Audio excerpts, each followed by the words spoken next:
Hello students, how all are you? I hope you all are fine and doing your best whatever you are doing. तो चलिए आज मैं आपको एक shocking fact बताती हूँ। इंडिया में बहुत सारे बिजनेस ओनर्स हैं जो कि करोड़ में अर्न करते हैं, बट उनकी जो सक्सेस का सीक्रेट होता है वो सिर्फ और सिर्फ हार्डवर्क नहीं होता। उनको नंबर्स समझना आता है। और आज मैं आपको ऐसे 5 अकाउंटिंग कंसेप्ट के बारे में बताऊंगी जो कि क्लास 12th के लिए ही नहीं बल्कि real life, future wealth creation और बिजनेसेस के लिए भी बहुत ज़्यादा इंपॉर्टेंट है। और अगर आप कॉमर्स स्टूडेंट हो, सीए, सीएस, सीएमए बनना चाहते हो, फाइनेंशियली स्मार्ट बनना चाहते हो, आगे जाकर बिजनेस करना चाहते हो, तो ये वीडियो आप एंड तक जरूर वॉच कीजिए। Secret one, business entity concept. मान लीजिए आपने एक ऑनलाइन क्लोथिंग बिजनेस स्टार्ट किया, उसमें आपने 2 लाख रुपए इन्वेस्ट किए, आपका बिजनेस चलने लगा। अब आपने क्या किया, आईफोन 17 परचेज कर लिया पर्सनल यूज के लिए बिजनेस अकाउंट से। अब आप क्या सोचोगे कि पैसे तो मेरे ही हैं, लेकिन अकाउंटिंग बोलती है नहीं, पैसे आपके नहीं हैं।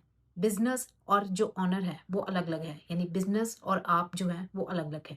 ये होता है बिज़नेस एंटिटी कंसेप्ट, जिसमें बिज़नेस और ओनर को अलग-अलग माना जाता है। इसलिए जो आपने आईफ़ोन परचेज़ किया ना, वो आपका बिज़नेस एक्सपेंस नहीं, आपकी ड्राइंग्स मानी जाएगी। जो स्टूडेंट ये बिज़नेस एंटिटी कंसेप्ट समझ लेता है ना, उसकी कैपिटल और ड्राइंग्स की जो अंडरस्टैंडिंग है, वो ऑटोमैटिकली ही स्ट्रॉन्ग हो जाती है। Secret to, accrual concept. मान लीजिए आप एक फ्रीलांसर हैं। आपके पास एक क्लाइंट का वर्क आया, आपने उसको कंप्लीट करके दिया वो प्रोजेक्ट। प्रोजेक्ट की वैल्यू थी 1 लाख रुपीज़। आपने प्रोजेक्ट कंप्लीट किया जुलाई में। आपको जो पेमेंट रिसीव होगी वो होगी सितंबर में। क्वेश्चन, इनकम जुलाई में काउंट होगी या सितंबर में? मोस्ट स्टूडेंट्स यही बोलेंगे कि सितंबर में रिकॉर्ड करेंगे इनकम को, जबकि अकाउंटिंग बोलती है कि जुलाई में रिकॉर्ड करेंगे। बट ऐसा क्यों? बिकॉज आपकी जो इनकम अर्न हुई है वो हुई है जुलाई में अर्न। इसको बोलते हैं एक्रूअल कंसेप्ट।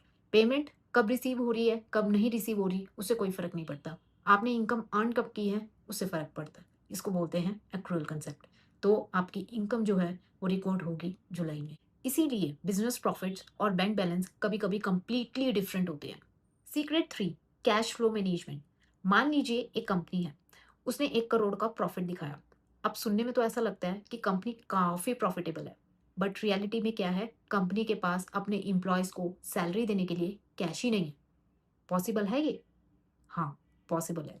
और इसी वजह से बहुत सारे प्रॉफिटेबल बिजनेस जो होते हैं ना वो बंद पड़ जाते हैं।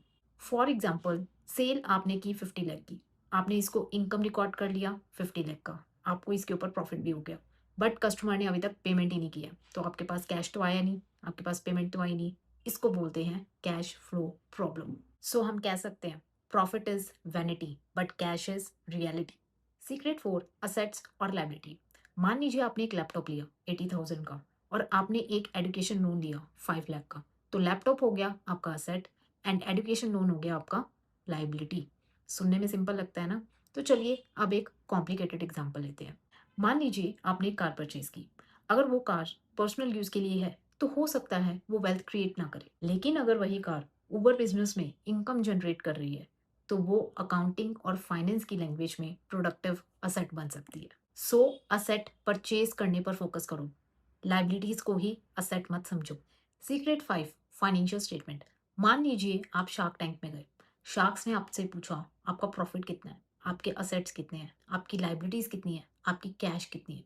और अगर आपके पास इससे रिलेटेड आंसर्स नहीं है तो कोई भी इन्वेस्टर आपके बिजनेस में इन्वेस्ट ही नहीं करेगा। सो ये आंसर्स मिलते कहाँ से हैं? ये मिलते हैं फाइनेंशियल स्टेटमेंट से, profit and loss account, balance sheet, cash flow statement. ये बिजनेस की मेडिकल रिपोर्ट्स होती हैं। और एक बात याद रखना, अकाउंट्स सिर्फ और सिर्फ एग्जाम पास करने के लिए एक सब्जेक्ट नहीं है। अकाउंट्स बिजनेस की लैंग्वेज है, और जिसको ये बिजनेस की लैंग्वेज समझ में आ जाती है ना, उसके लिए फाइनेंशियल डिसीजन लेना बहुत ही ईजी हो जाता है। एंड अगर आपको ये वीडियो वैल्यूएबल लगी तो प्लीज़ लाइक कीजिएगा, चैनल को सब्सक्राइब कीजिएगा एंड वीडियो को ज़्यादा से ज़्यादा अपने फ्रेंड्स के साथ शेयर कीजिएगा। Thanks for watching, bye bye.